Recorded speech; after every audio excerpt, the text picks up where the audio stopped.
Muscular joy. Rejoice in the Lord always. I will say it again. Rejoice. Let your gentleness be evident to all. The Lord is near.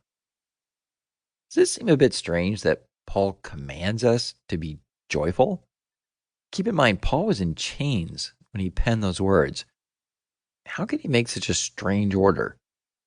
In order to understand, let's consider how most people think about happiness. If you can, picture some of the happiest moments in your life. Were they in a field with sunshine and flowers? Or were you riding with your best friend on a roller coaster?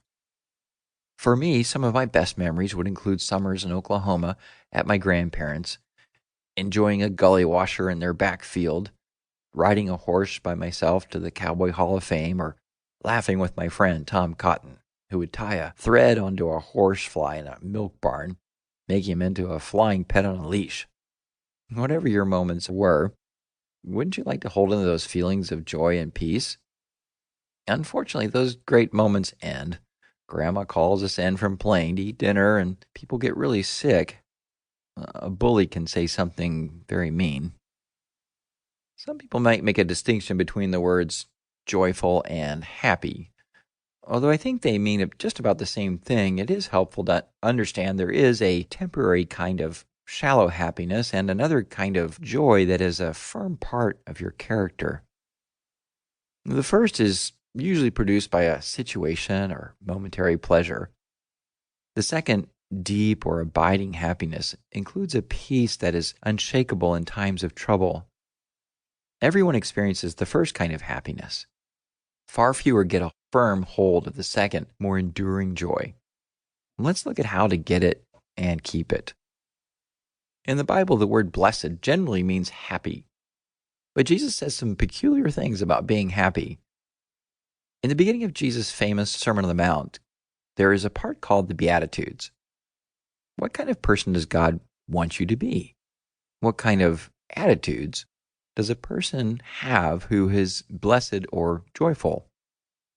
I'll substitute the word joyful for blessed in Jesus' words below, and you might be a little surprised. Joyful are the poor in spirit, it is the humble, for theirs is the kingdom of heaven. Joyful are those who mourn, for they shall be comforted. Joyful are the meek, for they shall inherit the earth. Joyful are those who hunger and thirst for righteousness, for they shall be satisfied.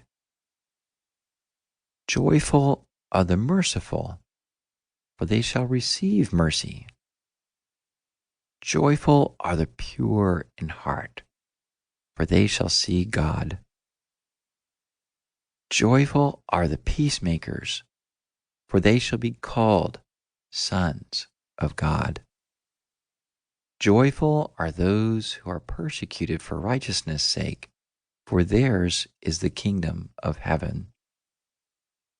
Joyful are you when others revile you and persecute you and utter all kinds of evil against you falsely on my account.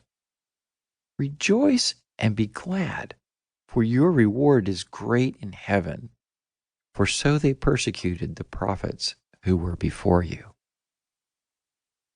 Doesn't that sound a little crazy to you? You should be joyful if you are humble, mourning, hungering for righteousness in the middle of injustice, and even persecuted? At each point, Jesus follows with the word for or because. Wouldn't you be happy because you will get to inherit the kingdom of heaven and earth? That's a pretty sizable inheritance. You should be joyful because you will get to see justice finally come, complete, full, and absolute everywhere.